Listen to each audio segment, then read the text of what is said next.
Acts of the Apostles. Acts 24.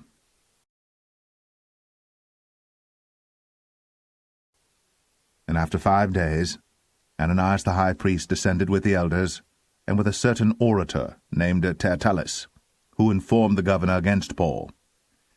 And when he was called forth, Tertullus began to accuse him, saying, Seeing that by thee we enjoy great quietness, and that very worthy deeds are done unto this nation by thy providence, we accept it always, and in all places, most noble Felix, with all thankfulness. Notwithstanding that I be not further tedious unto thee, I pray thee that thou wouldst hear us of thy clemency a few words.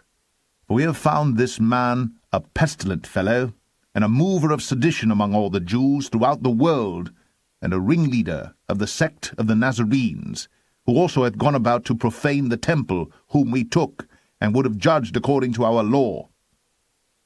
But the chief captain Lysias came upon us, and with great violence took him away out of our hands, commanding his accusers to come unto thee, by examining of whom thyself mayest take knowledge of all these things whereof we accuse him. And the Jews also assented, saying that these things were so. Then Paul, after that the governor had beckoned unto him to speak, answered, Forasmuch as I know that thou hast been of many years a judge unto this nation, I do the more cheerfully answer for myself.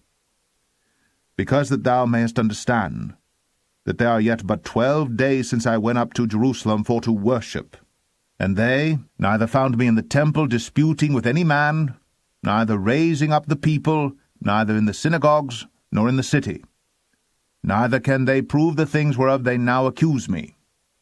But this I confess unto thee, that after the way which they call heresy, so worship I the God of my fathers, believing all things which are written in the law and in the prophets, and have hope toward God, which they themselves also allow, that there shall be a resurrection of the dead, both of the just and unjust.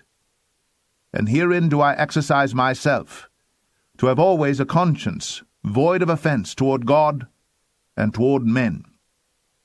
Now after many years I came to bring alms to my nation and offerings, whereupon certain Jews from Asia found me purified in the temple, neither with multitude nor with tumult, who ought to have been here before thee, and object if they had aught against me.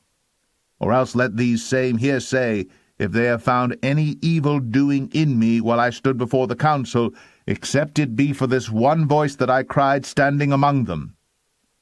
Touching the resurrection of the dead, I am called and questioned by you this day. And when Felix heard these things, having more perfect knowledge of that way, he deferred them, and said, When Lysias the chief captain shall come down, I will know the uttermost of your matter. And he commanded a centurion to keep Paul, and to let him have liberty, and that he should forbid none of his acquaintance to minister or come unto him. And after certain days, when Felix came with his wife Drusilla, which was a Jewess, he sent for Paul, and heard him concerning the faith in Christ. And as he reasoned of righteousness, temperance, and judgment to come, Felix trembled and answered, Go thy way for this time. When I have a convenient season, I will call for thee.